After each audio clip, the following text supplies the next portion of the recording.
Alright. Hello. Welcome to Workshop Theater. Wasn't that fun? I like to have fun. I like to have a good time. You know, I like to go on vacation and see what's really happening in the world. Get boots on the ground, as they say. Yeah. Alright, do you want to go first? No, you go first. Me. I'm gonna get another bottle. All that is his will be mine. Hi there. I'm the Queef of Starfleet Medical, Dr. Murphy Brown, artificial.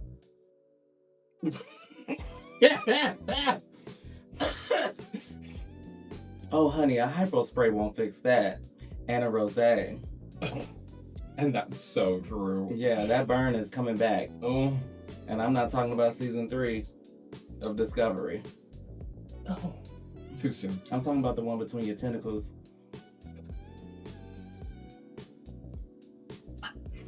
Nobody told you to mess with that Kelpian, honey. No, it's you touch the thing in bloom. The Kelpian swamp fruit. Is that what they call it? Whatever. Kids are licking frogs! We are going to be talking today. We are going to be talking about the latest installation of the wonderful franchise, Star Trek. Star Trek. Okay, so there has been discussion between her and I so far in that we're really struggling. Thank you for that gender affirming affirmation. I really appreciate that because I was on the bus stop earlier and someone called me a man. And I really didn't appreciate that. I put too much work into this. Anyway, thank you. Your puss. Thank you. So are you, baby. Thank you. Yes, so we have been talking about this episode because it's been a few weeks since we've recorded. We're already 4 episodes into Starfleet Academy, and we kind of looked at each other today and said, this is going to be really difficult for us not to just go on and on about how we much love it. We love it. Okay, and there are conversations that are going to be had about the wider conversation about this show at some point, but we're going to try to lead as from in all of the discourse and all of the negativity that always seems to creep up around the approach of a new Star Trek show. I don't know why that has always been the case ever since TNG came around, but every Star Trek show, no matter how history records it after the fact, give it 20 years, everybody loves it. But when it first comes out, it's like hate on parade. I don't understand. And even if the show is good, it's hate on parade. Yes. And I think, everybody has different tastes, right? Yes. But I think a normal viewer who is open to a different take, and honestly, I don't think this show is as different as people who are hating on it want you to believe. I think there's a lot of things that it is pulling and keeping from the past, even though this is a far-flung future. I think you still have a lot of foundational attributes that are in Star Trek. Is it different? Yes. If it doesn't change at least somewhat, yes, we're just watching the same show. Yes. If we wanted TNG every time, we wouldn't have had DS9, we wouldn't have had Voyager, we wouldn't have had Enterprise, we wouldn't have had all of the things that came beyond that. Now, if you like that or you don't, that's up to debate. That's your taste. Not every show is going to land with everybody, and it's not meant to. And I think that's something that we want to get into later. So I'm going to stop because I'm already getting heated. Yeah, we're trying to lead from a place of positivity today. Yes. Just like Cadet, no. Chancellor Nala Ake. Nala Ake. Yes. She is leading from such a wonderful spirit. Played by the incomparable Holly Hunter. We are so lucky this franchise got her. Like, I don't like, so lucky. Maybe. I don't know if they got something on this woman or they backed up the money truck, but thank you. Whoever made this happen, this casting happen. Yes. I feel like this brings a legitimacy to Star Trek. Yes. Not that, we were thirsty. Not that Sir Patrick Stewart was chicken shit. Right. And I feel like ever since, the greats, Patrick, Avery, Kate Mulgrew. Life. I like that. And I would even group Sonequa in that. I am so happy to have her join the pantheon of captains who just eat up the scene, just eat it up, devour. And I would sometimes throw Anson Mount in there, but I think because season 3 was not the best material for him, it was not his fault. He did his best. And if you want to know more about our thoughts on that, go check out our first video. It's literally our first video where we get nitty gritty. Now, we were the negative Nancys on that one, but we had viable reasons and opinions. Yep. Okay. Yeah. We weren't just being like, oh, I hate it to hate it. We hate, because I like season 1 and 2 of Strange New Worlds, but I digress. Yes. And on that, let's get into episode 1. Yes, the premiere, the pilot. Premiere. Okay, so we were talking. Notes, and I need to get my notes. I actually don't. First of all, thank y'all for engaging. Yes, we love it. We y'all had some really good questions. We see y'all on TikTok. Y'all really are supporting us over there, so we really want to take a moment and just say thank you so much, because building a new show on the internet is nowadays it's not for the faint of heart. Yeah. So thank y'all for showing us so much love. Yes. But yes, also I would like to apologize in advance if we just don't get to that part of the episode. We're going to be trying to cover in all 4 that are out right now in this episode. So if we don't get to your favorite part, put it down in the comments and we'll talk about it in the comments. What other legendary female woman, she threw me so hard, is known for wearing white and drinking red wine and never getting a drop on her? I'll give you 3 seconds. Put the Jeopardy music here. If you said Kerry Washington and Scandal, you're right. Oh my God, we will be mailing out an envelope to your house. Yep. The envelope will not contain anything, but we will mail it to you. And we would have paid the 8 cents. No, it's like 50. So just think about the gift is our effort. Yeah. All right. Okay. Episode 1. So, we get a lot of stuff in episode 1. We get a lot. So there's a lot. Also directed by Alex Kurtzman. I know y'all love that. Whoever y'all out there, nerdrotic and y'all fam. I know y'all love to say Alex Kurtzman is fired every 5 minutes. So I'm gonna just say it right now off the bat. I didn't know this man could direct like that, because that episode was solid. It was solid. So good. Now, disagree with me and disagree if you want, but don't tell it to me, tell it to your mama. I don't give a fuck. We're really not here to entertain any of that. But that is also to say, this episode had a lot of responsibility. Like, we already know the 3189, or the 32nd century, I should say. 32nd? 32nd. Okay, she know. But it's only through the Discovery's cruise high. Right. So we have to now get more from what we've just gotten from Federation headquarters, which is a very narrow pinhole of a point of view. And we saw the kind of like really dirty side of what the burn reality was. Did to Starfleet. Yes. I think it was really artistic that they punctuated it, because clearly Captain Nala was captain of some important like resource planet or space station. So the setting was perfect. But it was also a place that, just like Starfleet captains do almost anywhere they are, adjudicate justice. And we got our first important conversation salient to what is going on right now, which is the separation from mother and child. Oh, wow. So dramatic, the way you put that. A salient? Ooh, I love it. Salient. She had her vocab today. It was the shrooms. Stamets and I are good friends. Am I Stamets? I'm in Stamets, but like with a wig on. Science luminary. I don't want Science. Oh my God! I didn't realize I'm wearing this green wig and I want a picture.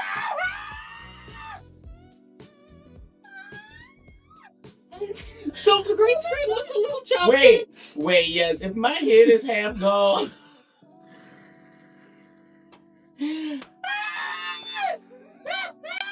Okay. So basically, we are having a court case. Yes. Miss Holly Hunter, Nala Ake. She's got her pad with double D, and she says, "I'm throwing the book at you." House Braca, or whatever his name is, Noose Braca, played by also an amazing actor, Paul Giamatti. Like, what are we doing? Like, what was the budget? It must have been fat and heavy. So he's the bad guy. He basically took Kayla's mother, convinced her because she was desperate to get food for her and her son. Yes. And was like, hey, I don't know if she was there during the crime. I'm assuming so. They hit up a Starfleet shuttle that was carrying rations and killed the pilot to steal the food. And because she was an accomplice in this crime and someone died who was an officer, she's going to jail. Yeah. And, like, as Nala said, she was only listed as an accomplice. Mm-hmm. So we really don't know the extent of it. And I do feel like we're going to hear more about it. We're going to get more of that backstory, like where she was, how she was an accomplice, things like that. But Nala tries to work out a deal with whoever her superiors are to get her sentence either decreased or so she has a small child who grows up to be the main protagonist of the show, Caleb Meir. Yes. And Holly Hunter Nala Ake is basically like, I don't want to do this. It's not my first choice. It really got messed up as far as like the sentencing when, someone died in the process of this crime. It would have been just petty theft, but now we gotta throw the book at you because you guys killed an officer. So they separate her and her child, and Nala is like trying to like cheer him up. It's like, have you ever heard of going to school? I could take you to this school on Bajor, et cetera, et cetera. And he's like, I need my bear. She goes back out to get the bear, but he had already stole her badge. He uses her badge to open up a hatch. He jumps out the window. I did have one question.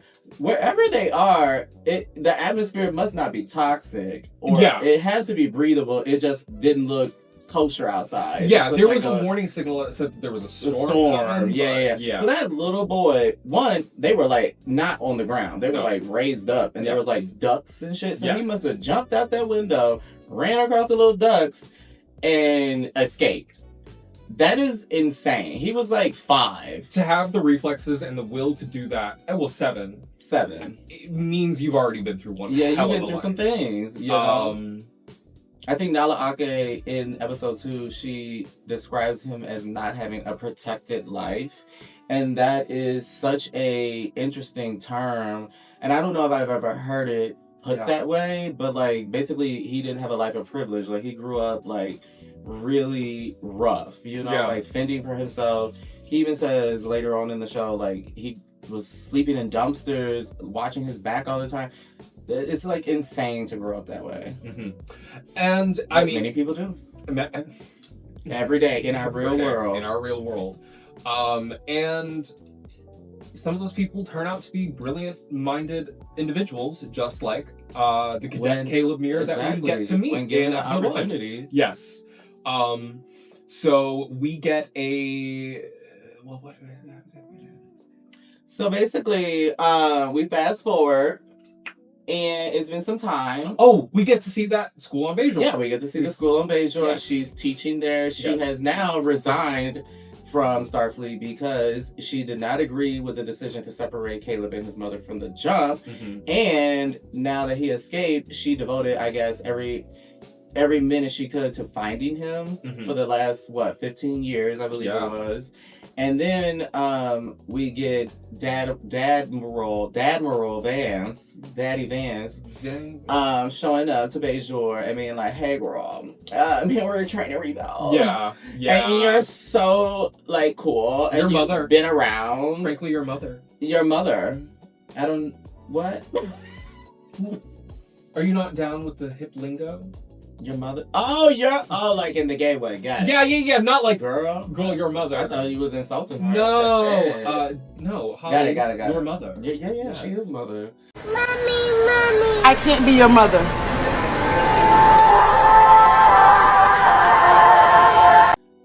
I mean, she also had a son.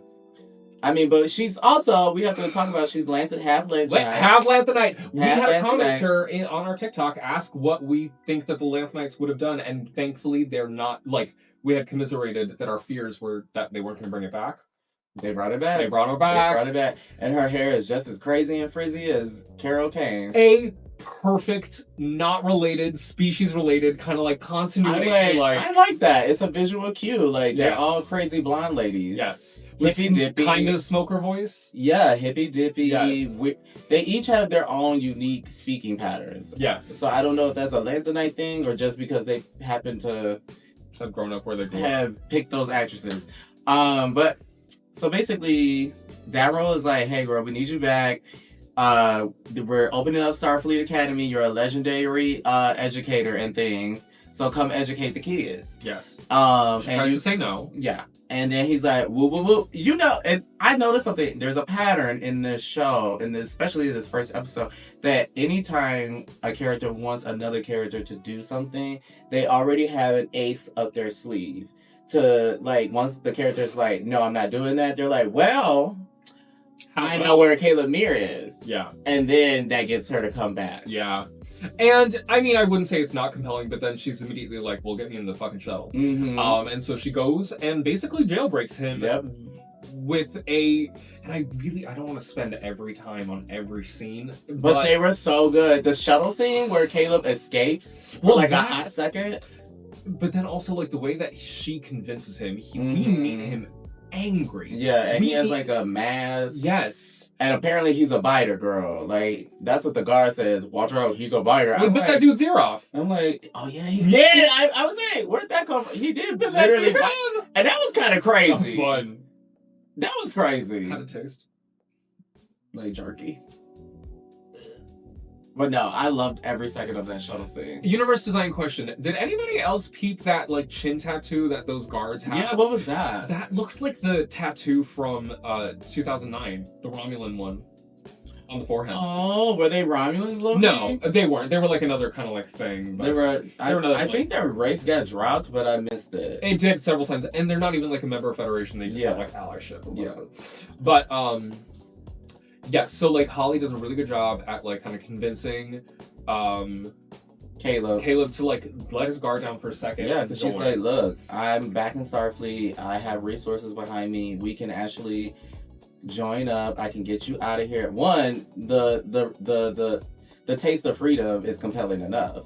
She's like, I can get you out of here, but you have to, commit yourself to service, and we can work together to find your mother. Yeah. So another ace. Exactly. So he acquiesces. Is that the right word? Yes, Steven. Yes. Salient and acquiesces. Ladies and gentlemen, welcome to the stage, Salient and Quiacuma.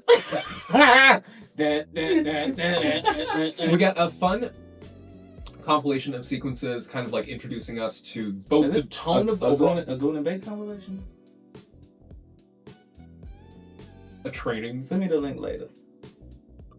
We're telling our fans too much about ourselves right now. They got that in the first episode with the repeated Goon and Bait and Goon. Bait and boon, bitch. I mean... No. So we get a fun little compilation to kind of set the tone of what the general franchise is going to be. Mm-hmm. It's a little bit humorous, and we kind of get the glory of this beautiful set, which is apparently the biggest set ever built for Star Trek. I believe it. And the promenade was huge. The promenade was hello. But and this is gorgeous. It's beautiful. It's really beautiful. And and we get to introduce to a few different pivotal characters, and Caleb is kind of like walking around. He meets a couple of the pivotal crewmates, Cadet Krog. We get to meet Cadet Master Laura Thok, the diva. I think she's probably like an early favorite. Easily. Because how can you not? How could you not? And she just gets better each episode. Yes. We're trying to leave from a place of kindness, but to anybody that has a complaint about her being a Klingon Jem'Hadar female, where's your imagination? Are you 5? Do you need to be spoon-fed everything? Is everything contingent on what you have seen already? Does nothing have room to change? It has been 800 years. Are you okay? This is a show about a school. Are you afraid of learning? You know it's not real, right? Right. You know this is a stupid show with people with plastic on their face, You right? know the Jem'Hadar are not real, right? Right. You know it's okay, right? Bitch, the Jem'Hadar didn't exist until they did. So shut the fuck up. Girl. Also, can we stop with the body shaming?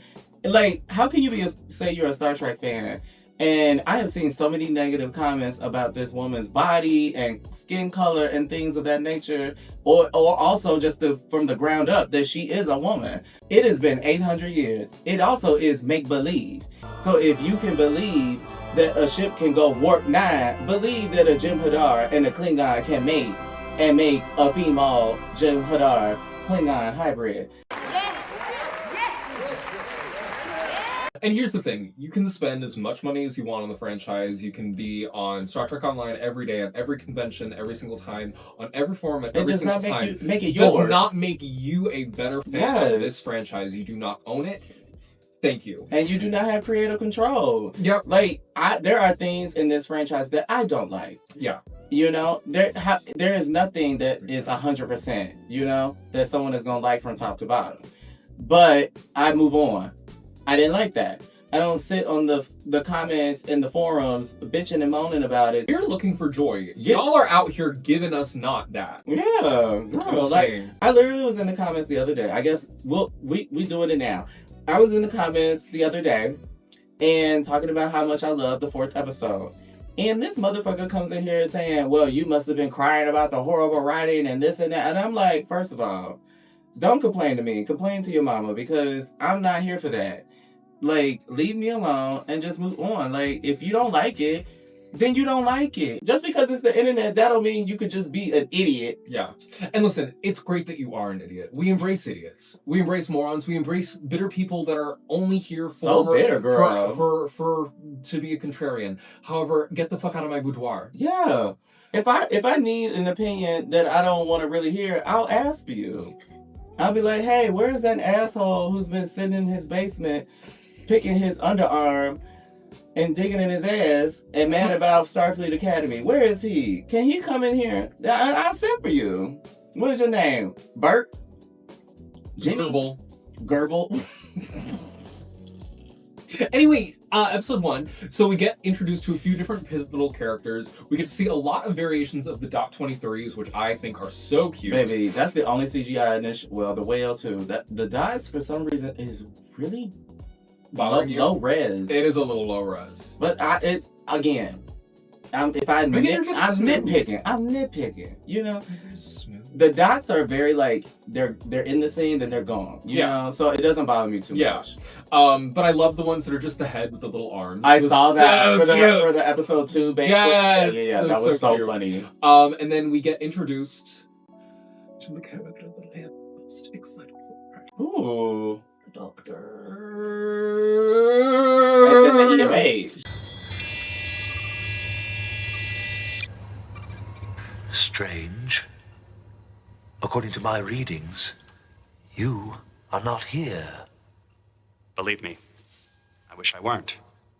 Yes, bitch. Yes. Okay, because as we've talked about, Voyager is probably my favorite OG Trek series. Okay. If we're doing that. Okay. And if I knew that, I had forgot. So this is now new to me. Well, as y'all know now, and it was the show that I started Star Trek on. It's always had a special place in my heart. I was a very sick kid. I watched it. They were like, it was lovely. It was good. And the Doctor, I grew up with as well. Yeah, the Doctor just had a level of sensitivity and like a level of like also grandiosity and snarkiness and vulnerability at the same time. Like he was a fully realized character. Wonderful. And I love. He was the gayest straight man in the galaxy. Yes, and we hold space for them. Yes.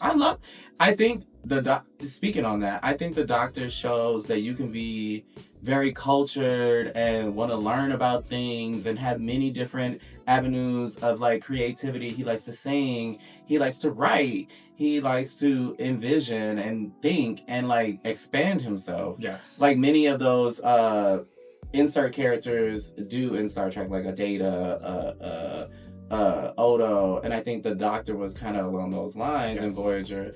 And What was it? So I would like I would just like to bring up one moment in particular, because again, I'm not trying to like belabor every single thing. Mm-hmm. These episodes can't be longer than the episodes themselves. Tell us if you Right. don't want that. Tell us if Yeah. you want that. But Because this is supposed to be one video. wait, it might be more. But anyway, what I thought was really funny was, if we remember, one of the first lines delivered to the gorgeous Ensign Kim was tricorder. Medical tricorder. Yes. Oh my God, that's where that's from. That's where that's from, and he says that. But if you all are paying attention, he has a very interesting device in his hand. We know tricorders in the 32nd century to be these hollow column things that come out of here. He was holding something that looked like a mix of a hypo spray and a medical device. So I wonder if it's like some incredibly advanced self-synthesizing It could have situation, been that just a self-diagnosis. prop that they just was like, this is this, but we're gonna use it as this. Yeah, and Yeah. it's just fun to see that technology. It's fun to see that technology is still variable. It's still developing, and like there's still different ways to do the same thing. It's the same thing. And I also like, we have to point out, because like, let's say this is how people probably felt jarred when TNG started, because you look at the technology and the design of things and how drastically different it is from TOS. So I feel like we're that's happening with this show. People are so jarred by how different it is, and that's the same thing that happened when TNG came out. They're like, I don't know, that's not Kirk and Spock. And now people are like, I don't know, that's not Picard. I just wish everything was in the 24th century. Girl. That part. But yeah, it is really cool to see the new version of everything. I like the dolphin phaser. Yes, dolphin phaser. love the little. Yeah, like literally just goes. Just like pops out. I also love the uniforms of the 31st century. I adore them. The asymmetrical bottom hem thing. I love it. So can we just talk about how this show is actually Starfleet branding got its thing together. Skirts have the Delta. Underwears have the Delta. Everything, chairs, podiums, Baby. your pupils, They're selling it. your urethra. It's now a Delta. Your urine stream is shaped in a But Delta. it's for Starfleet. Exactly. Honor, sacrifice, bravery. Out your pee-pee. We should definitely talk about the external of the Athena. Oh my God!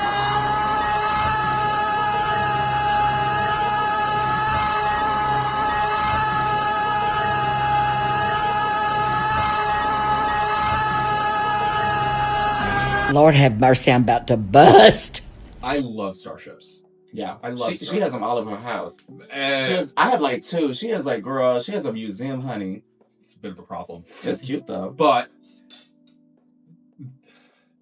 the Athena is a work of art. It is, They put their pussy in that one. and it's supposed to be ostentatious. It's supposed, It's supposed to be grandiose. Yes, it's supposed to be flying the flag. It's basically so saying aggressively. floating commercial, come to school. Yes, and I think the wings are amazing. The fact that they detach that way, the fact that it's so It modular. looks like a Grecian laurel. Yes. Yes. Yeah. Because it's named after the goddess of wisdom. Yes. And it also has this fun little underslung deflector that kind of gives me Duderstock vibes. Duderstock? What's that? From Picard Season 2 was the Intrepid. Oh, yeah. The one that kind of hang down and like... whoop. Yeah. And I also, like, when I first saw it, I was like, oh, there's no secondary hull. Like, what are you saying? Right. I kind of love it. Like, it's like, oh, this ship is different. Like, she's beautiful. And, like, baby, when she finally did... Oh, I'm jumping ahead. Okay. I would... Nope. We don't have to.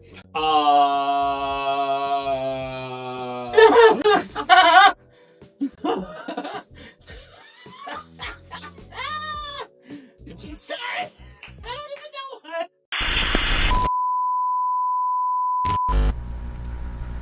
what. Self-sufficient woman. You're young. I mean, we have to be in this day and age, don't we, ladies? Don't we? Don't we? A man is not coming to save you.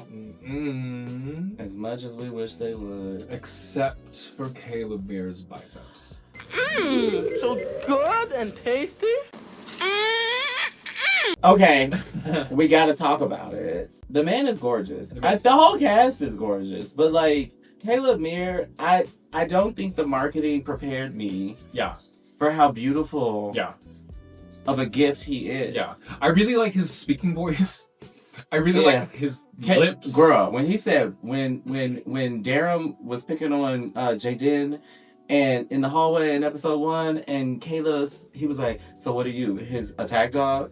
And Caleb was like, bow wow, baby. I fully became inseminated, gave birth, and raised his child in 5 minutes. I'm telling you right now. Like, it made no sense. They know what they're doing. I'm absolutely here for it. Because as much as Star Trek has been horny, has there ever really been someone that has been like just delicious on the screen? Just like to a criminal extent. Like, it's unworldly. I look, all due respect to the man, amazing actor. Look, amazing actor. You're great. Like, you are amazing. You're great, and I'm so sorry that we're saying this. I don't mean to be inappropriate, but baby, I had to give you your tears. I had to give you your flowers. You worked hard for that body. You deserve it. Like, gorgeous, talented, gorgeous, amazing. Wait, like a leader. Like, I would lead. I would follow. Where we going? What mission it is? What mission it is? Something to be organic. We get to meet our first holographic cadet. Yes. Sam. And so basically her people wanted to reintegrate into organic society. So they sent her and programmed her as a 17-year-old girl. Yes. I think that is hilarious. I think that is so camp. And I am here for her character. At first, I was like, am I going to hate this character? Yeah. But like, she is the data character. She's the autistic neurodivergent character that we all love. She's 7. She's that Tilly, character. She's Tilly. She's that character. And she's our audience insert because this world is new to her. I didn't think of her like that. That's a really great way to put it. She's that character because she's experiencing interaction in an organic fashion. That's why she's so stilted and confused as to how to interact with people, because she hasn't interacted with real people before. She's always interacted with her own people who are photonics. Yes. Is that why she mispronounced Kittimer in episode 3? Oh my god! I was like, okay. I was like, oh. Oh, see? I can be a Star Trek fan too. Cause baby, when I was like, Katomer. And I didn't even catch it. I thought it was something else. I thought it was something else, but then when I really heard the context of what they were talking about, I was like, Katomer, what is that? It's Kittimer, girl. No. We all know that. No. But then I was like you said, I was like, maybe that is an actor choice, mispronouncing it, because her character is quirky like that. Yes. But she's also so fucking cute. She is so I want to protect her at all costs. I took a bath for the first time in the second episode when she falls in. Oh, yes! We might as well just talk about this. Not linearly. Jump around. Okay, I think that's the decision. Yeah. Y'all tell us if you like it or not. But we're going to jump around because clearly we cannot stay contained because all of these episodes bleed into each other. Yes. As far as like watching them week to week, now we watch 1 through 4, so now we're just so obsessed with these characters. Absolutely. You know, the Athena got beat. The hijack. Baby, it was an active shooter on the first day of school. And I think that was on purpose. Let me tell you. I really do.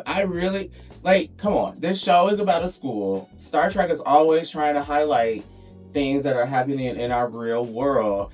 I honestly think the school getting attacked, girl.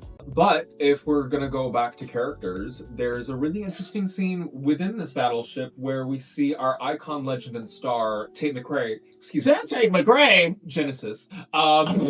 Excuse me. Speaking about Tate McRae, why did she say change it up like it's origami? That was weird. I kind of like that though. It was a good song, but I mean, you change up paper, and when you fold it into origami, you're changing it up. So episode 1, I think it was amazing. I think we had some amazing, really solid introductions. Also, Laura Dog getting impaled. That And then like them dying. Yes, and then, dying and waking up and punching the shit. Punching. Sorry, Jaden. Is it Jaden? Jaden, and like literally meters across the. So funny. It's just like dying really gets the blood pumping. I feel like that is Tawny Newsome coming through. I don't know who wrote what in the writers' room, but also thank you, Tawny, for being a part of this show in the writers' room, I believe, and also a producer. Yes, I love you. I want Tawny Newsome to be a part of any and every Star Trek production going forward. Yes. Like, she just gets it. She makes it accessible. Yes. For like people who are not already Star Trek fans. And if you are a fan, you're gonna get a freshness and a lightheartedness that has been missing, I feel, from Star Trek for a while. Yes. I feel like as much as I love the modern treks that have come out, besides, you know, maybe Prodigy and Lower Decks, there has been a very heavy kind of vibe. And that can be fun, but it does become a little dour. Yeah. So it is nice to have this show be, you know, when they're not having a serious episode, it's about kids. They're young people. I shouldn't say kids, but young adults. It should be funny. It should be campy. It should be, you know, romantic. All of those things. Yes, it should reignite our desire to want to go back. Not necessarily. I'm not saying let's all go back to college. But we all know what that was like. Like, if you can tap into that memory, you will enjoy this show. Yes. You really will. It reminds me of how carefree and youthful, and also how unformed my life was. Like, it was just beginning to like take shape, and I didn't know where I was going and what I was going to be. But I was in the process of building that for myself, and that is what this show is. But if I may, I think shows like this format of school-focused shows, should speak to adults in a way that say that our life is always like that. Our career is never guaranteed the next day. Everything can change in a blink of an eye. Absolutely, and I think these shows should want to encourage us to like maybe go back to that book that we never finished, or like pick up that painting. Yes. Write that book you always wanted to write. Yes, reignite that person that you were when you felt that life was still so free. Yes. And I love this show for being a beacon of like hope and optimism, because they are in a state of renewal, a state of building the world back up. And also, I think that's one of the show's strengths, because a lot of people always talk about canon and like, you know, let's not mess with canon. The great thing about this show is that it can build its own canon. It is starting from a point so far flung that we have so many stories we could tell, reaching back and going forward to lay the groundwork, world build, all of those things, see where familiar species are. We just found out where the Klingons and what their status in the galaxy is, and also the Betazoids. So it's really intriguing. It's, you know, we could do 24th century Star Trek, and I want that as well. I'm not saying that I don't. But also, there's a freshness to this show that you could not really get playing in the same sandbox. This took the sandbox, aged it for 1,000 years, dumped it, scooped it back up, and said, all right, let's go. Yes. You know? Yes. One thing I want to say finally that is unique to episode 1, before we move on to episode 2, because we did touch on the Betazoids, really good segue. I understand that some of you have a problem with feeling feelings. However, for people like me that love the big and juicies, that scene when they finally arrive at San Francisco, honey, I want the song. The song starts playing. The song. The Athena takes her wings off and floats above Earth and just drifts down on the fucking river with the Golden Gate Bridge. Baby. We have been wanting, as franchise, baby. We deserve that. We've deserved the profile. Mama, the profile. The profile against with the backdrop of the bridge behind it. The profile with the sun, low, like perfect. Sun, like. Perfect. Whoever did the CGI, thank you. The budget was accumulated very well. Oh, shit! That make your pussy throb right there. I swear to God, oh, I was just about to say my pussy's throbbing. I would just like to say to everybody that I have just looked back at the footage and I am so sorry for the non-binary tea that I am serving with my no lashes. Gorgeous Betazoid lady. Yes, she has Tarima. gorgeous things. Great gowns, beautiful gowns. Played by Zoe Steiner. Yes. Yeah. You're beautiful. I love you. She is so cute. Your ability to do your voice yet still act is so cute. It's like she is so convincing as like they are young in real life, right? Like these, but like they're like, you know, mid-20s. I don't know her age Early 20s exactly, probably. but I feel like they're playing a little bit younger. Yeah. And so her ability to convince me of her youthfulness is just the way she carries herself. I remember being so like fun and lighthearted and like how she's so flirty but cute and like whimsical, and she's like, we're learning so much about each other, and like her little smile, like I'm obsessed with this girl. She is imbuing so much life into this character. She feels like a real person. She's both soft, but yet she chooses the war college. The war college. She's like full of contradictions. But she's also so confident. Yeah. For as innocent and young as she is, she's playing this young woman who has a wealth of knowledge that we're just asking to hear more from. I love how in Star Trek, women are allowed to be a multitude of things. They are allowed to be gorgeous. They are allowed to be femme. And they're allowed to be powerful and emotional. Yes, but they're also allowed to be like rough and tumble, fight with a phaser, a knife, you know, do the two-hand punch, hit people with pipes and shit. Get stabbed in the leg. Okay, Michael and be hopping and like literally, that man literally some of the most compelling characters and the most action compelling characters are the women in Star Trek. And like I met Nana Visitor at a con recently, and it just filled my heart because that woman, that character, is literally the epitome of what I just said. She is feminine, but also like kick-ass and all of these things. She contains multitudes. Yes. And that's what I love what Star Trek is doing with these new batch of women. Like the characters, they're soft, like you said, but like, you know, so full of like she's also a royal, so there's that. Rounding out her character. Yeah. But she's also throwing a basketball over her hand, you know. And I saw on the internet she did that for real. Really? Yes. There is footage of her doing that for real and practicing it, you know, leading up to it.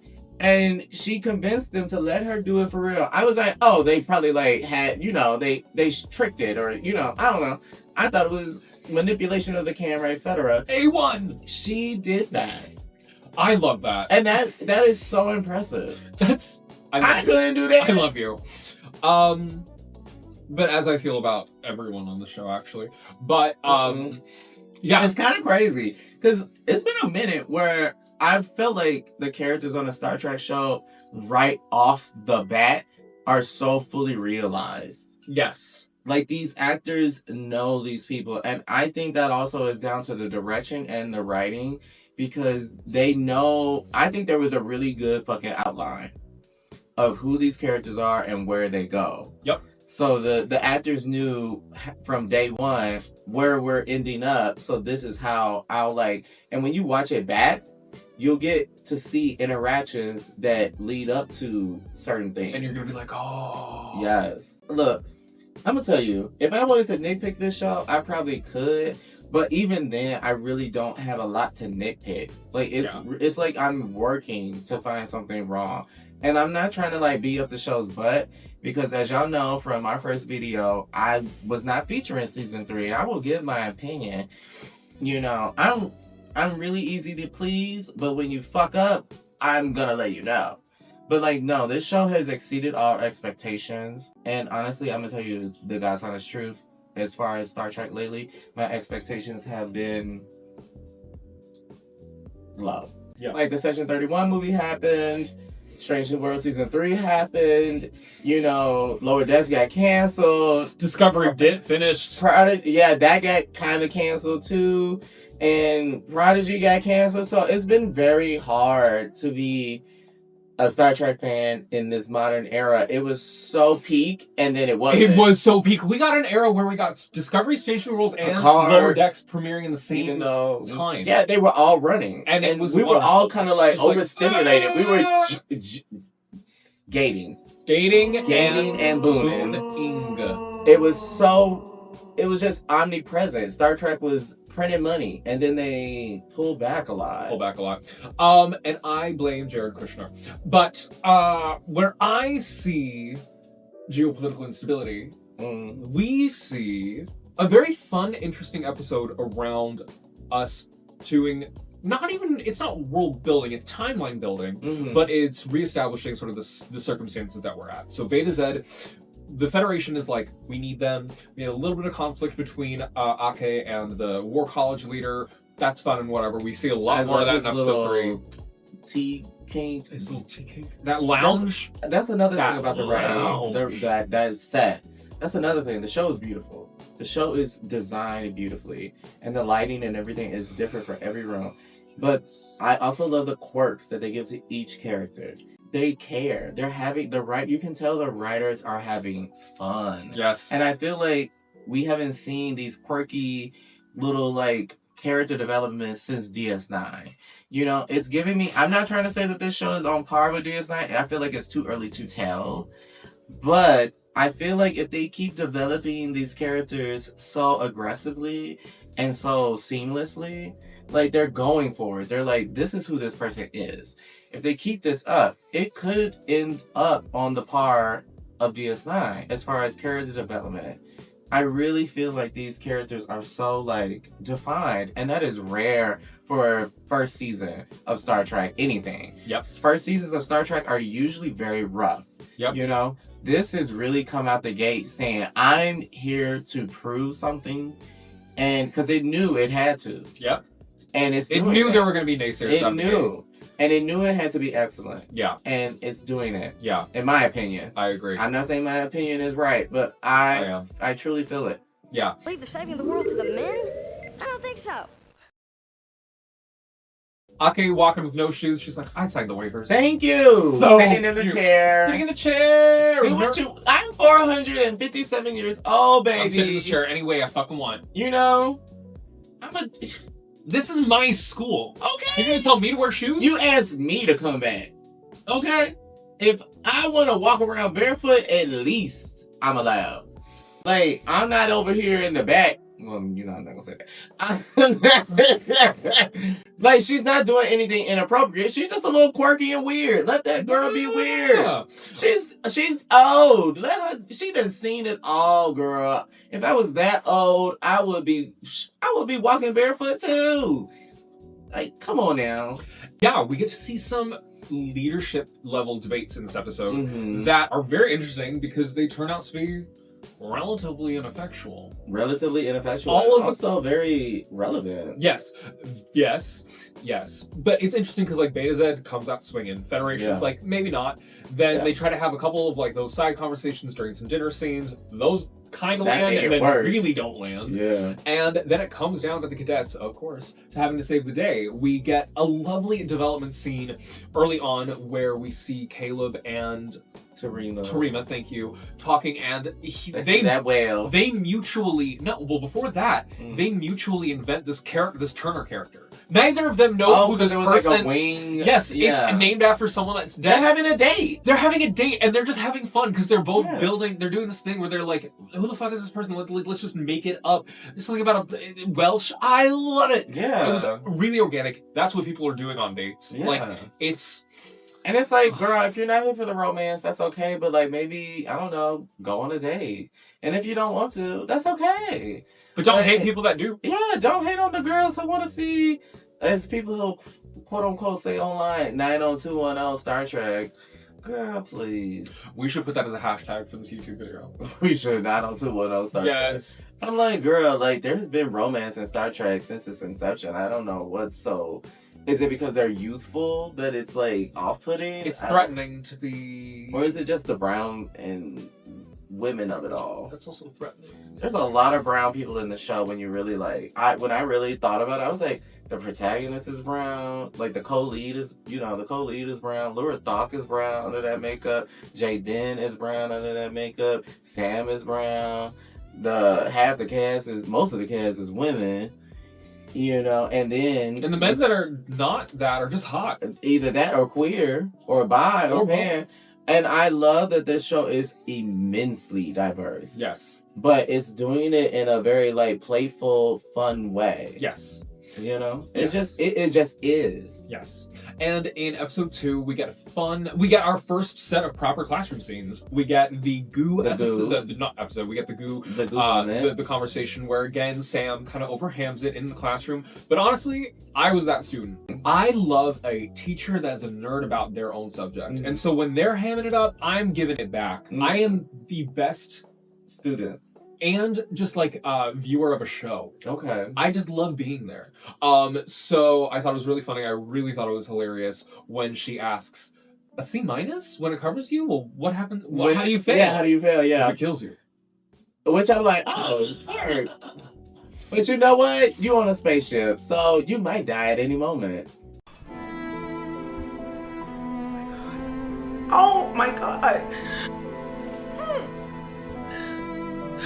I can't. Get out. Oh my god. And we get Tig Notaro! I don't know. I'm on drugs. Eating the scene up as the temporal mechanics, I believe, teacher. And let's also... Which makes sense for her. She is a time traveler. But let's talk about it. This scene actually did a little bit of world building that... Y'all figured it out. She openly said to these cadets, I was born in 22, whatever the fuck. I am 900. So that means the temporal ban might have been lifted. Or she's just able to talk about it. Like the the technology might not have been unbanned, but now she can disclose it. Yeah. But I want it to be unbanned.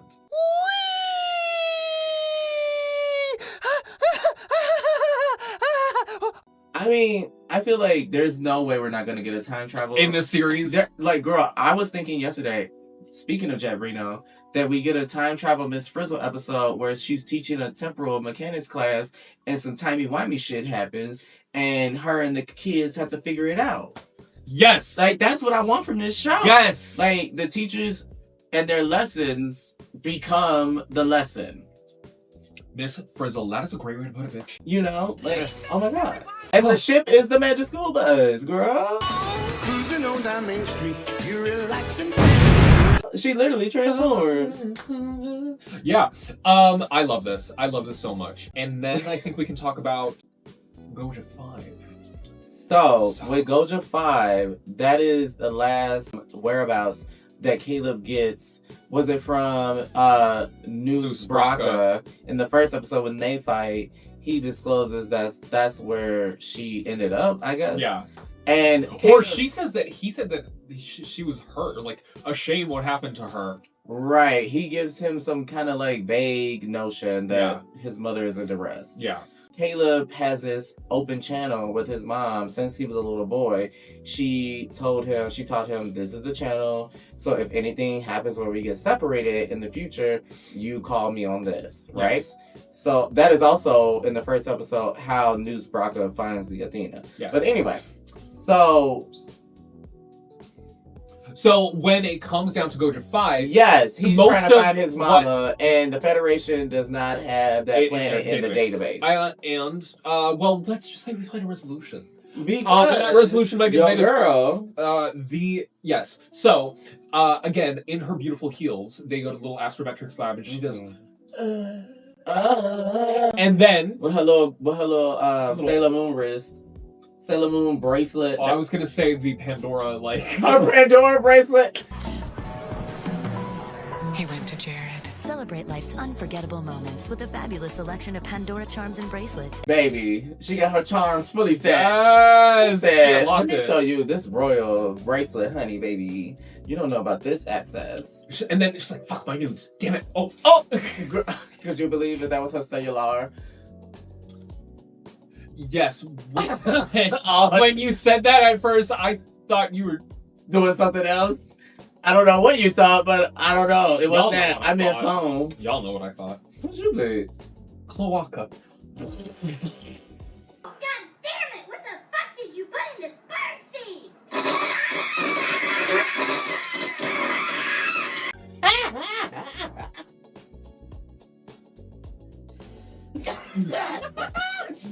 Okay. All right. So she has Goja 5 in her database. But then she's just like, got that hold good on. wifey. Then she pulls it out and she's like, hold on, dude. Like, there still needs to Do you have be a things comment? that happen. And the answer is no. And she doesn't mind. No, she doesn't mind. But she does like kind of hold it close to her chest, and then later on in the episode, we do get a very interesting moment. We've kind of all talked about this, that we don't. It's not fully clear what motivates the fight on day 2 after her tour with Caleb. Yes, I think it was just immaturity, honestly. Yes, and we actually even spoke about that. You said what? Like I felt like because basically they get into a fight because Tarima finds out the motivation of wanting to like know where Goja 5 is and what's going on there is because he's trying to find his mother, his long lost mom. And she gets very like offended that he didn't disclose that information to her right off the bat. Let's set the stage. They just met. So when Caleb is like, well, girl, like my childhood trauma was not on the tour. I just met you.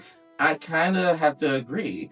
Like, you did a favor for someone and it seemed to be like nothing for her to do it. So for her to be so kind of like upset and like offended that he didn't disclose this information was kind of weird. But I don't chalk it up to bad writing. I chalk it up to, when I really thought about it, I chalked it up to like how when I was that age, how sometimes I would have get irrationally upset about certain things that like looking back on them it seems really silly. Yes. You know, so I feel like they're playing into the fact that these are young people and they are going to have irrational and volatile, sometimes volatile emotionally, I should say, hormonally, interactions. Yeah. And I mean, again, it adds to the depth and the believability of these characters as they are, but it does. Because if they just start talking like they're 35, it's gonna be boring. Also, 35-year-olds can also be very immature. Let's call it out. Because I am in that bracket.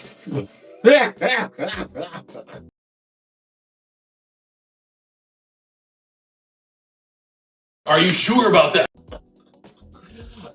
She looked at me like, girl.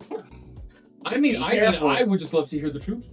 The truth is, we don't do the truth here. So eventually, again, we're kind of leading up to this, but fell on the cadets, fell on the young ones to kind of stop the president and his posse from storming out after apparently Ake said something high-key, low-key saving the day every episode. I mean, yes. But like, that's the whole point of the show. Whole point. Yeah. And it was cute how he convinced Tarima to like kind of convince her father to go back, and then the Federation just lays their dick on the table. Yeah, and that was a resolution that I did not see coming. Me too. I did not even expect that as an option. Yeah, because the location of the next homeworld was discussed earlier in the episode, but it was all going to be cities. on Earth. Countries. Yeah, and that was something that the president of Beta Z definitely took umbrage with. He was like, the more things change, the more things stay the same.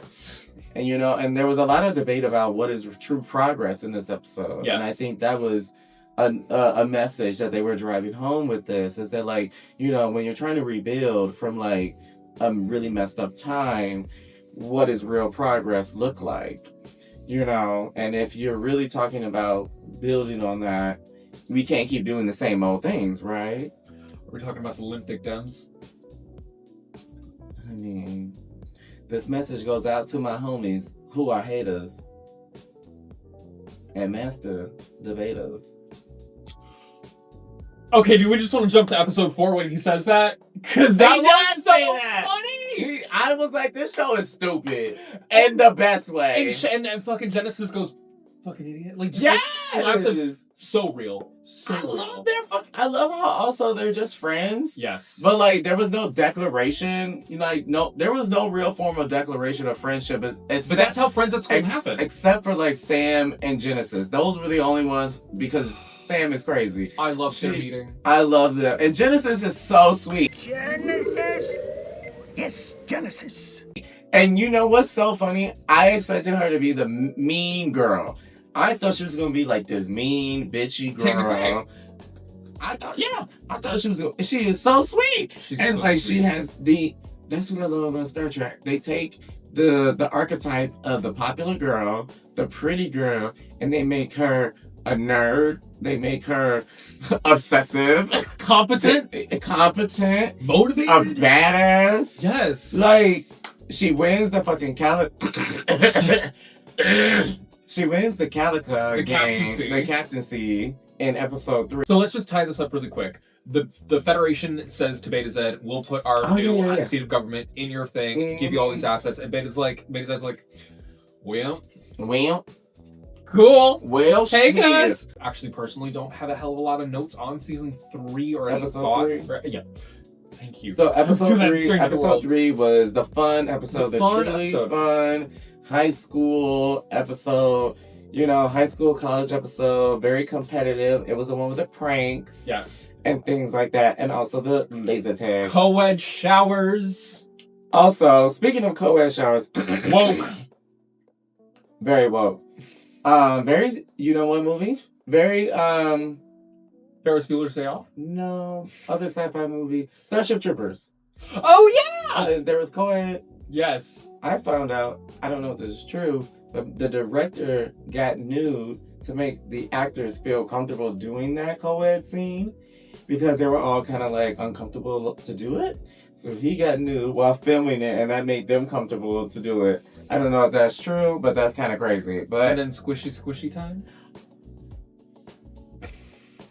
Well, that does precede that scene. I mean, is it? Anyway, so season 3 we get episode 3. Episode 3 of the laser tag scene, Calica.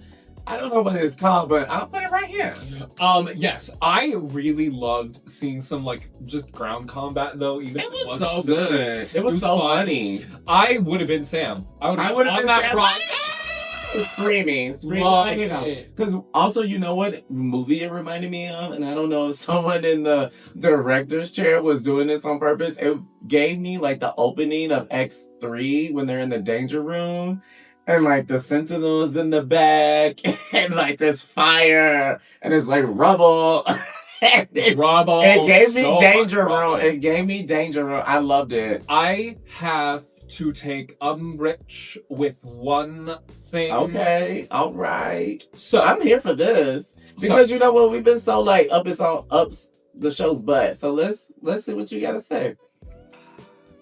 As someone that pays attention to the small details, and as someone who loves the development of technology specific to either species or factions or whatnot, and as a massive Discovery fan, specifically of season 2, something is notable in this fight. And I think the laser tag? Yeah, the laser tag. Okay. And as you all probably noticed, there was many different variations where the phasers were kind of coming from. Because I think there were drones and stuff. Yeah. Mm-hmm. Yeah. You remember what those drones looked like? The Baul drones from season 2 of Discovery. Those were almost the identical fucking design. Oh well, girl, you know what's a gag? This is the CGI version of kit bashing because they would back in the day before CGI was used in Star Trek. They would take old models, cobble them together, turn it upside down, or turn it upside down. On. How many times did we see that piece of shaped ship, that brown piece of shaped ship in TNG being 8 different people? Girl, please. So, yes. Remember in Picard how we saw that fucking Discovery shuttle and everybody shit their pants? Babe, but the answer to that is that those shuttles were still good. They just became taxis. Yeah, that's a good point. The technology was built to last. The technology, we've seen how long a starship can just go. Yeah. You think a shuttle is gonna fall apart? No, it's a car. It's not a BMW. But a future car. with a good engine. Yeah, so episode 3, I really don't have a hell of a lot, much more to say except for that. I did love the plants. Simple.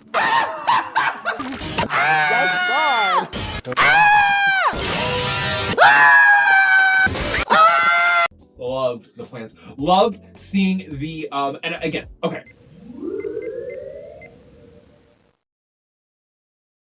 Okay, guys. Laura Thought with her shenan again. Her shenan. If they shenan once, they will shenan again. Laura Thought. Yes. Also, isn't this the episode that where we find out that they're they're together? What are you saying? I'm like, shit happened in this episode besides laser tag. You're right. I love when that happened, it's like as these episodes have come out, there's been one thing in each that really has like nailed me in the chest. Like, oh, I love the show. And I'm so happy that Jet Reno has now got involved again. Because if we remember, her wife died lost in the Klingon war. War. So I'm so happy for her. And they honestly are so similar and different at the same time. Yeah. Because they're both kind of like dry. Yes, but they're a perfect foil for each other. Yeah. Episode 3. Yes, I love the plants. And okay, this is what I was about to say before I had to cut this. Get into it. And y'all have cornered me into this, and I get this. I get it. Everyone cornered everyone into this conversation, and we can't avoid it. So I'm just going to say it. Space Hogwarts. Oh, girl. And I'm gonna say it again. I said this already in our Strange New Worlds episode. Fuck J.K. Rowling. Did we talk about that? I did. The Hogwarts part in that video? No. Okay. No, I said fuck J.K. Rowling in our first couple episodes. But I first of all, she's beautiful, she's ostentatious. We've got stairwells, we've got drama. It's fine. It's also still a school show. That was also a school-based thing. Whatever. There's gonna be unavoidable things that we're It's such a reductive take. But when we saw the little atrium, is that the right word? Yes. Yeah. Very, very good. But what? Thank you, thesaurus. That's what I am. The ETH. You just here to check my language. I'm the emergency. I'm here to be like, girl, did I say the right word? I literally have asked you twice. Hologram. No, but when we saw the cadets and Ake in the atrium, I guess is what it was, it did give a little bit like very hard, like Space Hogwarts from like those first couple movies when they're in the little green house. You know what? I honestly was not mentally there, so maybe it jarred for some people and like yourself. I still love that franchise, unfortunately. I mean, it is what it is.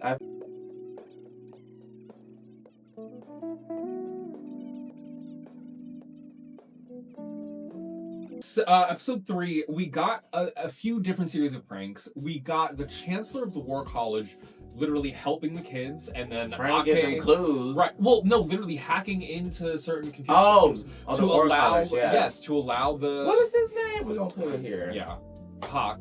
But you think he's hot? I was on the fence. Yeah, in a really disgusting kind of way. I feel like it would be like if I did this to his hair, I would be able to like put it on a salad. I feel like it would be real nasty. That's what I'm saying. Like, cheesy. But no, it was fun. It was interesting. He is up to mischief. He's kind of supporting his cadets into some bullshit. And then Ake is like, well, you know what? If you're gonna fuck with my cadets, I'm gonna fuck also, with they yours. have, it's very like that. It has that sitcom kind of like setup where it's like the oversight committee is coming to like check out the school, both Starfleet Academy and the War College. So that was another motivation factor for Nala Ake to want to nip this in the bud so that the students going back in this prank war wouldn't make them look bad, because they basically are like probably going to be like, does this school need to stay open? Are we giving them more resources than they deserve? That kind of thing. That's what oversight does. Are these people being treated and living in proper conditions? So there's that added layer, and she's like, yada yada, like, you helped them hack into our systems. That is not okay. And he's like, well, I don't mind giving my cadets a leg up, yada yada, just to teach your cadets that it's gonna come at them from every side. That's crazy. And she's just like, What? Like, the fuck? The fuck? Like, they need to learn that from you. And she also said something very powerful to me. And she's like, these people, some of these kids came to us in storage containers. Do you understand that they do not need to be reminded how hard life is? They already know. And he's like, maybe they do. I'm like, this is some MAGA shit. This motherfucker is very military, very conservative coded. And it's on purpose. He's opposite of everything that Starfleet is. Starfleet is always about how can we come together? How can we stop conflict? He's very like, let's create it, you know? Or let's just, let's not shy away from it. I mean, great episode, still fun, still funny. We still got some really good character building. We got Jaden kind of like stepping up to the plate to kind of like help with the sort of like rivalry aspect for a second. It was very cute. In certain aspects, very important that we got our leaders to do some supporting of our main roles now. It was very campy, and I really like how you mentioned that was sitcom. But if I'm going to be frank with you, my ovaries cannot allow us to not talk about episode 4. Let's get into it. Let's get into the masterpiece that was episode 4. Is there any final thoughts on episode 3 that you want to talk? Because there was a first... Feed me! There was a first kiss. Oh. There was the first kiss. What? Between your girl and Caleb. Oh, they did. They had their little snogged. smooch.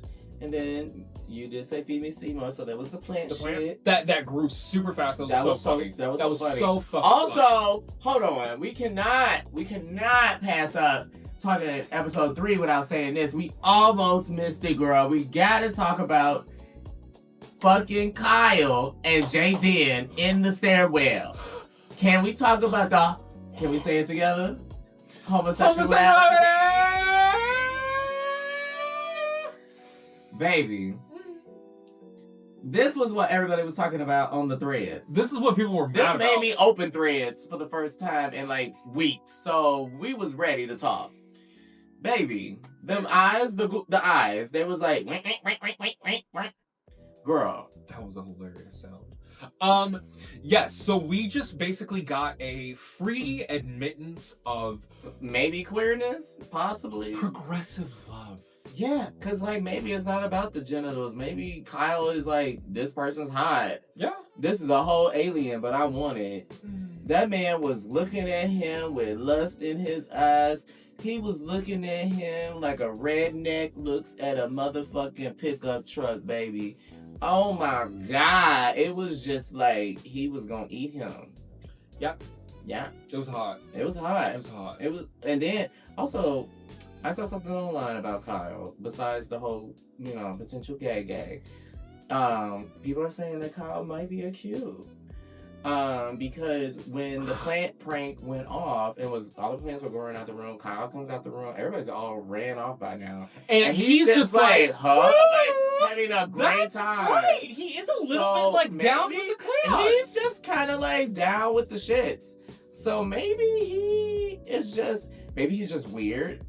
But maybe something's more to him. I love that theory. The show is sprinkling things. Yes. I think someone had a really good outline for this show. Kudos to y'all. Again, thanks, Tawny. But yes, that was amazing. Mm-hmm. Thanks for catching that. Yes. But all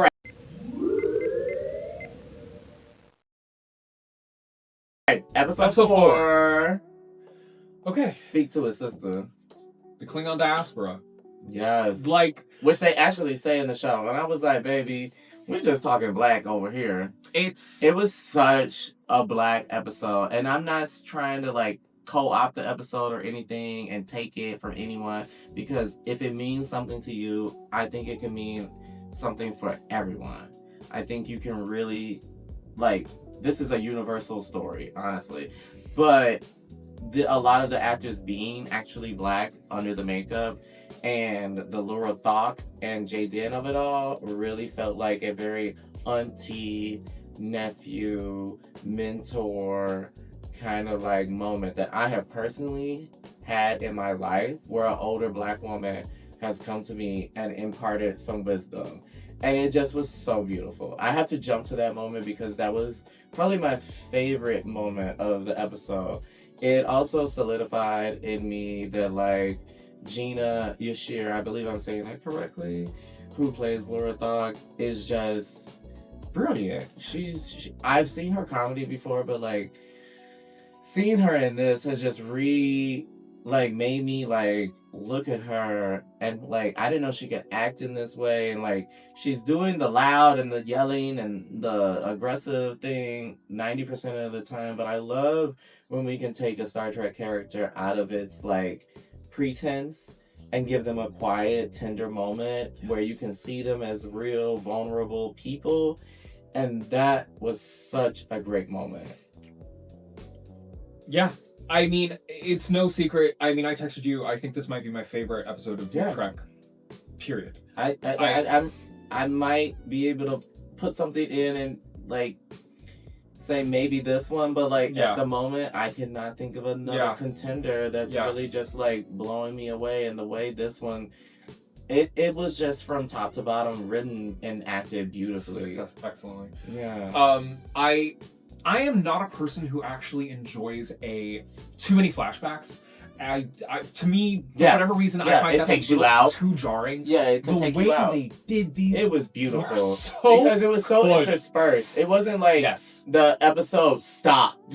For 5-10 minutes. It was like quick. Yes. You know. Yes, and I also, for as little as they were given, every single one of the actors, the mom, the dad, and the brother were so fantastic. Yeah. Yes.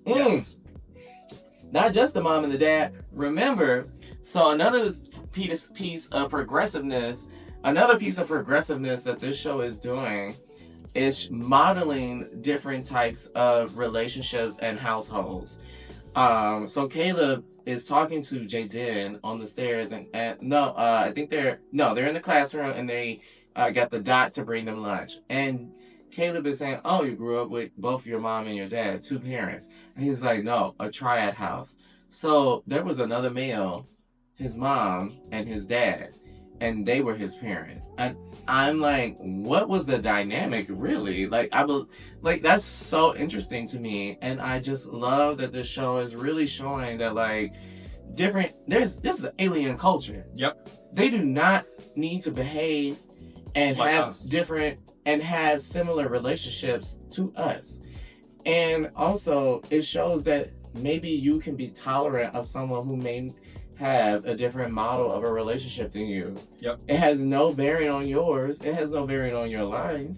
It's okay. It's okay. I just think it's really cool. I agree. Yeah. I couldn't have said it better. Yeah. What else do we... I mean, so I guess if we were going to try to address this in a story format kind of a way, this episode opens as what seems to be a very almost surface level episode about Jaden's anxiety of speaking, not public speaking, but defending something he believes about. He says that specifically makes him very anxious. And I think almost all one of us... And you find out why. Yes. Because everything that he likes has been pushed down. It's really heartbreaking. Yeah. I mean, let's just talk about this again from a galaxy-wide standpoint.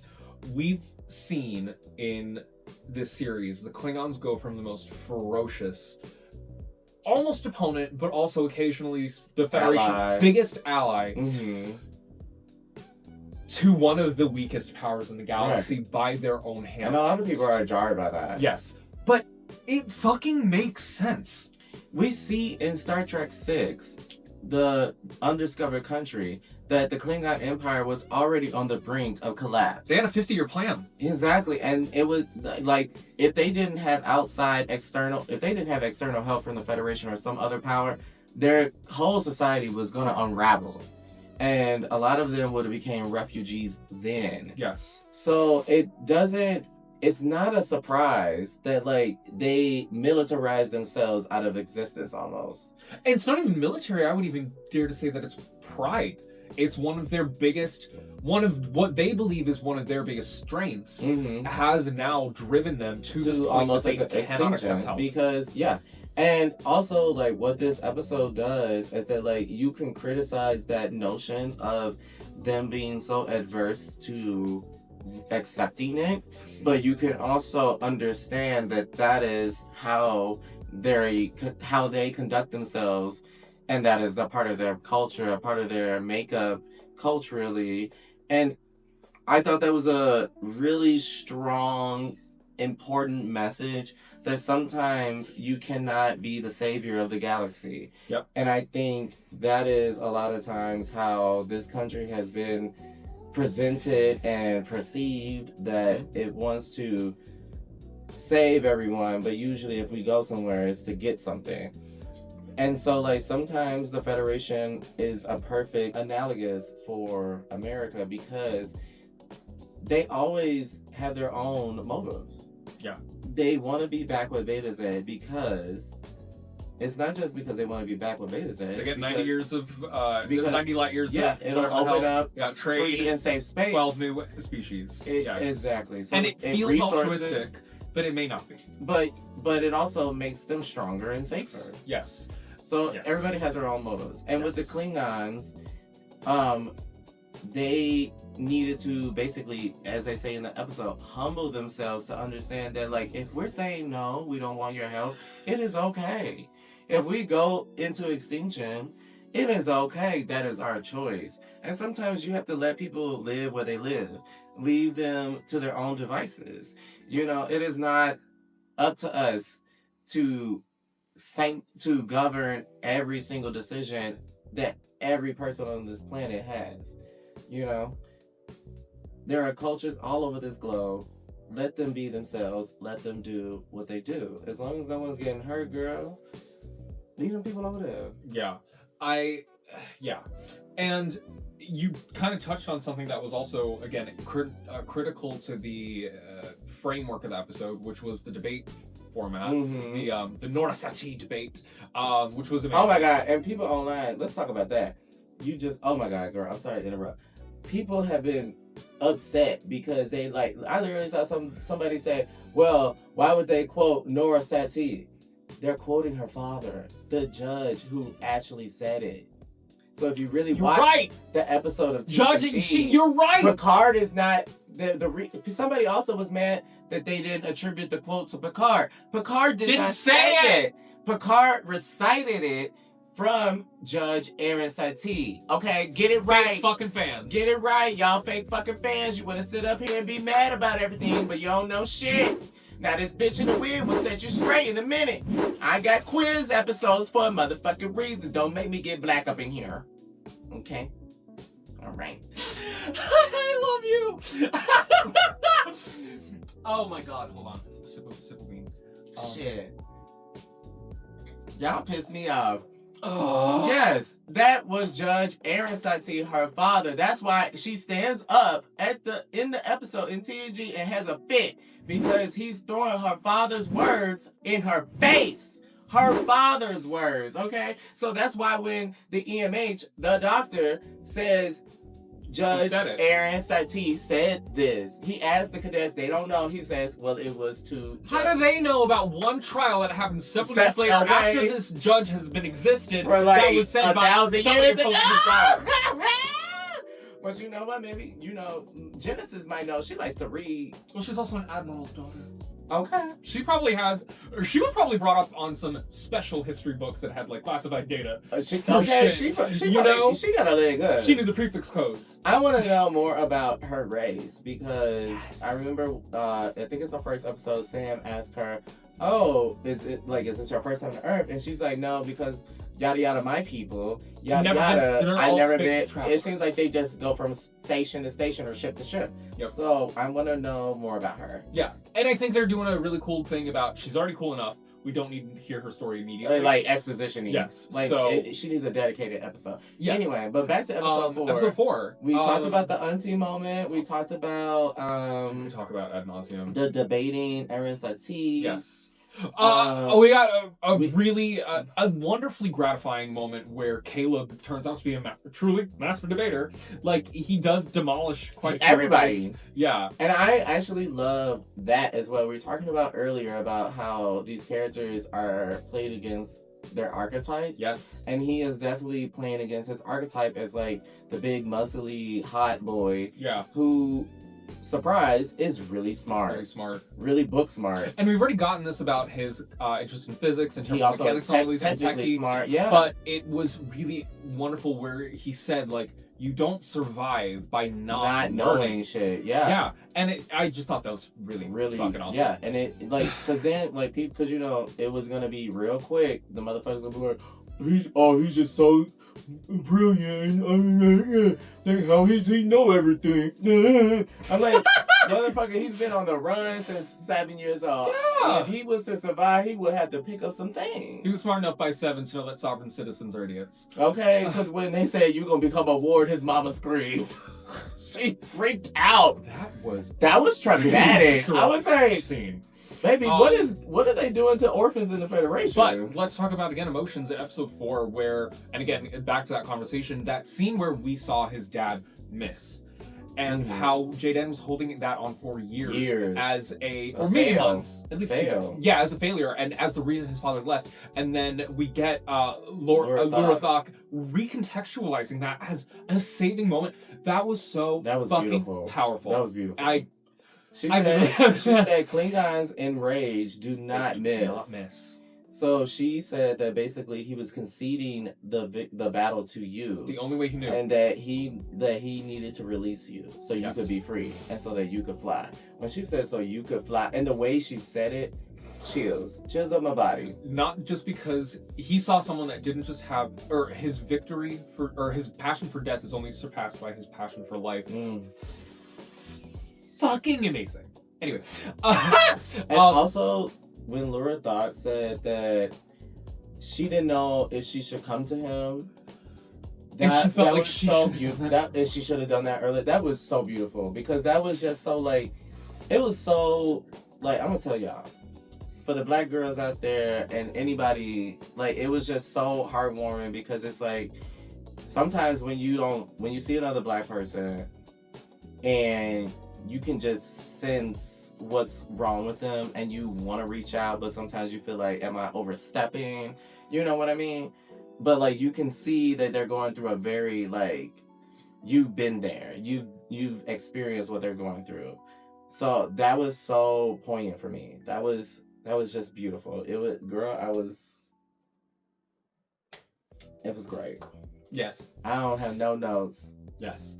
One little bit before we have to wrap this up because we are adults with the dinner plans. Both of us separate. I know, right? But let's talk about some ship porn. Yes, the Athena is fucking insane. So in this episode, she does another thing. First of all, Next Generation made the saucer separation feel like, baby, the Athena said, bloop, bloop, bloop, bloop, bloop, bloop. She said, is all the kids in their room? All right, close the door. That was amazing. We got a lovely profile shot showing really how gorgeously long she is. Yes. And again, the Federation humbling itself. Finally, Ake figured this out. I don't know why she didn't figure this out when she was talking to her old paramour, the albino from DS9. Yes, the great that was. I don't know if that was an intentional choice that he looked so similar. I would like to believe it is, but I feel like it has to be, right? And then, another sub point in this. I love how we again touched on how long-lived Klingons are. Right. Because he was over 100 something, looking great. You hear that about Vulcans. Yes. But like, if you don't really watch the show very intently, you don't realize that they can live for like hundreds of years. Yeah, at least I think over 100. 200. I think we've seen some. Anyway, I thought that was amazing. I thought their little conversation when they're throwing the glasses in the fire. Yeah. But it did kind of frustrate me because I kind of predicted that was supposed to be the course of action after a few minutes. After we kind of got Did you? Like they were gonna have a fake, like a pseudo battle? Well, because once I saw that the pride was the motivating factor that the Klingons wanted, it was gonna be some ritualistic combat. I thought it was gonna be some more like fight to the death kind of shit. So I'm kind of glad that it subverted that expectation for me. The only reason I felt like it was going to be fake was because of how the original series was. There were we think about the Klingons being the big bad of TOS, but we only saw maybe 2 or 3 episodes of on-screen battle, and one of them was stopped by an omnipotent alien. Yeah. Oftentimes, the Federation are very easily able to outmatch the Klingons as far as Starfleet. Especially in numbers. Yes. Especially in this one, and so like it wasn't necessary that the Federation had to do it. It wasn't going to resonate well if the Federation actually did it. Yeah. It was more of a show. Yes. It was more of a like we put on this show for each other. Yes. So we can all satisfy our cultural like mandates. The Federation conceded, and the Klingons got a wonderful chapter in their mythos. Yes, exactly. And like we already know because of other Star Treks that like all Klingon battles by and large are exaggerated anyway. Yes. So this will just be another exaggerated battle. And that's fine. And that's okay. That's fine. And like we have to understand that like, okay, so like the Klingons are imaginary, they're not real. And it's okay if we like 1,000 years into the future in the franchise, we shake up the box a little bit. It's okay. It's okay. They're still there. Yeah. And like this could make it more interesting stories. Sorry, they're not in blackface anymore. You know, like we were upset when they got the TMP makeup. We were upset when Worf, who was black, got the Klingon makeup. Yes. We were upset when Discovery changed the Klingon makeup. And now we're upset because they're back to the same. Are refugees but look the same. Yes. So girl, pick a new upsetness. How about we be upset about real the shit? mail? We be upset about the real world. Not about Klingons being refugees. Because what it's telling me, when you're upset about Klingons being refugees, it's telling me that you don't want to look into what's really happening into the world and that you cast a blind eye on the real refugee crises going on in the real world. And this is just reminding you that our own world is fucked when you look at the big bad Klingons as being vulnerable in that way. And you just don't have the time to be bothered to look at anything real. You do have time to show up on Facebook and be a cunt. And be a cunt.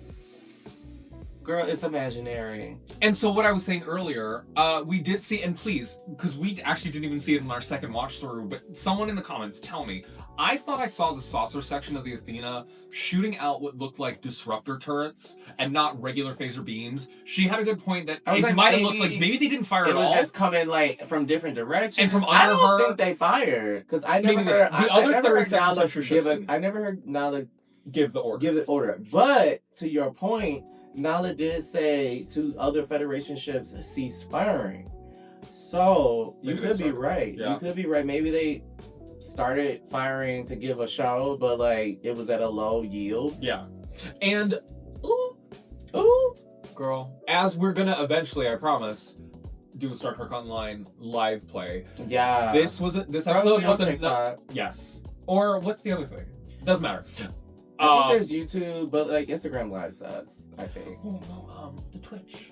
Oh, I have Twitch. Yeah, I have isn't Twitch that what the kids do? Yeah. So I have a Twitch. Yeah, we'll figure it out. But this was another instance, just like Star Trek Season 2 or Picard Season 2, where Star Trek Online original designs were brought into the show. And again, to the point that starships don't really fail. Yes, if it was a 600-year-old design, there's not a reason that those Klingons wouldn't be still flying it. Right. You know what we also saw? Especially when you have lack of resources. That part. And the ingenuity to have to support the little resources that you have. And they were still flying the freighters that we've seen since literally Enterprise. Right. They have been either used for Cardassian or Klingon. Or just general civilian stuff. Oh, excuse me. Right. So, like, girl, y'all have to understand, different car models, different car companies make different cars. Maybe there's different ship companies that make different ships in the Star Trek universe. And people just buy them en masse. Like, governments buy these ships en masse. I was about to canon. Yes, and I love it. Anyway, I'm gonna shut up. But I'll be frank with you guys. We're huge fans. I love Frank. Inverters? That was really dumb. But I might out of here real quick. But I just have to say, I love this show. We love this show. I'm so excited So far, to see how so it good. develops. I've heard 5 is gonna be good. Yeah. Online, so I'm excited. Yeah. I'm here for the ride. So far, I haven't been turned off. And we will let you know when that happens. Yeah, like we'll always keep it real with y'all. Like when we're not liking something, you know, we will tell you. Yeah. Especially me. Yeah. I'm just delirious. But thank you all. Dedicated. That part. But yes, episode 4 was great. Episode 4 was Thank great. you guys for sitting through all of this. Yes. We're gonna edit this down. I hope it's not too long. And if this does turn out to be a multi-parter and we have to do those little insert of like end credits yet, tell us what your favorite was so far. The one where I had to insert my mouth over was kind of stupid. I think we should just keep it fresh for You each. like that. I like it. Like, yes. Like maybe we do something weird each one. Yes. How about that? Yes. But to do something a little stocky right now. Y'all, make sure that you like, subscribe, comment, and share with your friends. Thank you again so much for watching. Please tell us in the comments and on all of our socials, which you will be seeing right here, what you all are hoping for this series. I know we put out our hopes and dreams for this franchise when it for started. episode 1. We want to hear y'all's. If we didn't get to your Instagram comments that we asked for, I'm so sorry. I'm sure we'll get to them at a future conversation. But again, thank you all for being here. Yeah, thank you guys for all of your continuing support on TikTok and Instagram. We really appreciate it. We love the community that is coming together to support us, and we support you guys. You know that. So again, let's be nerds together. Yes. Yes. Bye. Bye.